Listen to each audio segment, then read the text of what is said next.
Hey guys, it's Chris here, back in the building with the week 4 Champions League predictions. And I don't know if you guys can tell at all or not, but yeah, I'm not feeling great at all because my voice is on the verge of dying. However, that will not stop me from filming the week 4 Champions League predictions because, as the old saying goes, the show must go on. But without further ado, let's get started. But before I do, I will show you guys my predictions from the 3 previous game weeks. So far, as you guys can see on the screen right now, I've got my predictions from the 3 previous game weeks, and one trend I've kind of bizarrely noticed is that up until now, I've managed to get 10 correct results in 3 consecutive weeks with a minimum of 1 correct score in each week. So hopefully it can continue into game week number 4. But without further ado, let's get started with the week 4 Champions League predictions. So as always, I'm going to have the fixtures up on screen. However, there's going to be a twist this week because you see this 2-minute timer? I just dropped it because this week I'm not using it. Why I say that? Because I'll be honest with you guys, I've not been feeling great and I'm going to try and save my voice ahead of the 2-minute predictions for the Premier League and my NFL predictions. So that's why I'm not using the 2-minute timer for this week's Champions League predictions. Anyway guys, I'm going to put my illness behind me and let's start with the Tuesday slate of Champions League games. And of course we're going to start off with Group E's games. And this week, it is Rennes versus Chelsea in France and Krasnodar versus Sevilla in Russia. Last time out, Chelsea and Sevilla both came away with 3-0 wins. But in terms of the group stage standings, Chelsea are leading the way on 7 points, followed by Sevilla on 7 points. However, Chelsea are leading the group by virtue of goal difference, that being 7 compared to Sevilla's 2. So it could well theoretically be the case that next week's game between Sevilla and Chelsea in Seville next week, by the way, in Spain, for those that didn't know, it could decide who tops the group, well, that being Group E, and who finishes second next week. However, this week I'm predicting Chelsea and Sevilla to come away both with 2-0 wins, setting up what could well possibly be the decider next week. Next up, we have Group F's games where we have Borussia Dortmund taking on Club Brugge and we have Lazio taking on Zenit St. Petersburg. Currently, as it stands, I have Borussia Dortmund predicting to win 3-0 and Lazio to win 1-0. Last time out, Lazio and Zenit St. Petersburg drew 1-1 in St. Petersburg, obviously, whilst Borussia Dortmund came away 3-0 winners in Bruges.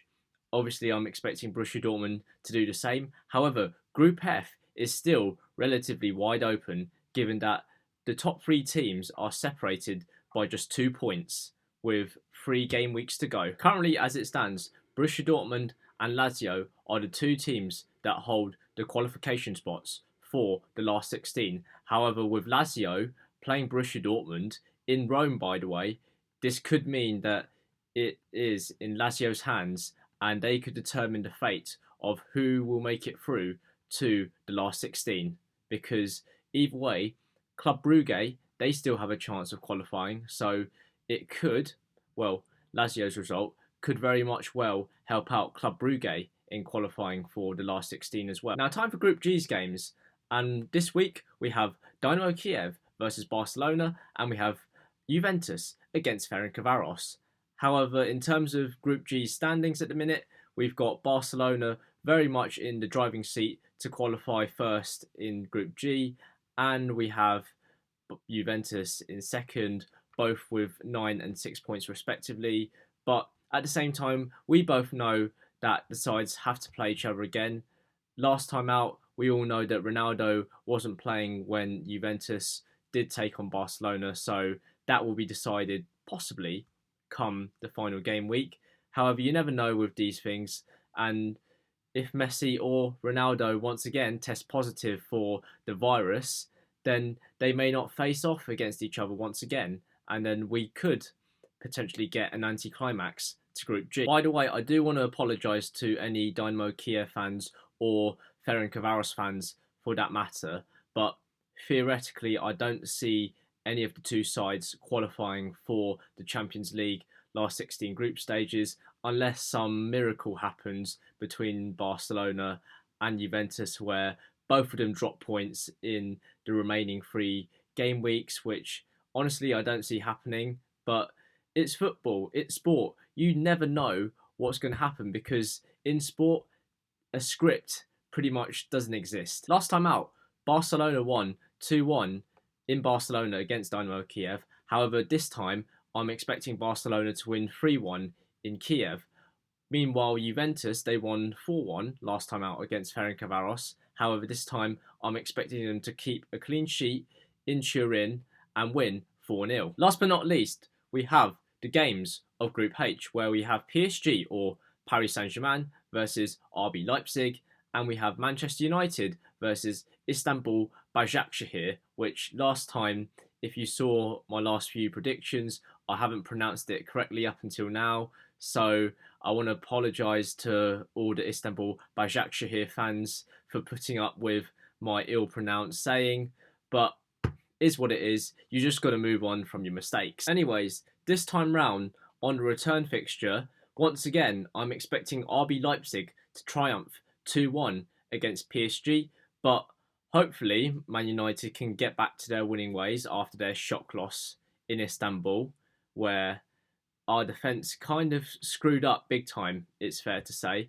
However, I'm only expecting United to win 1-0 because watching them at the weekend against West Brom, we were so unconvincing, and it's kind of put a few doubts in my mind thinking, actually, hang on a minute, are we even going to put a good performance in this week? So hence why I'm only putting a 1-0 win. Man United still have control of Group H, however, technically speaking, with RB Leipzig and United both tied on 6 points. However, by virtue of goal difference, once again, United have a goal difference of 5 compared to RB Leipzig's -2. PSG, on the other hand, have 3 points in the group, but a goal difference of 0. So they're still very much in it. But could RB Leipzig land a significant blow to PSG's qualification hopes for this year's last 16? Well, my predictions this week suggest otherwise. As it stands, Bayern Munich are a perfect 3 from 3 and have got all 9 points so far. Atletico, on the other hand, they seem to be somewhat struggling to make the last 16. Well, I'm expecting them to qualify either way. However, they only have 4 points. But this week, I'm expecting Bayern to win big, 3-0 to be exact, and Atletico Madrid to get their Champions League campaign back on track and win 2-0 against Lokomotiv Moscow. Next up in Group B, we have Borussia Mönchengladbach versus Shaktar Donetsk.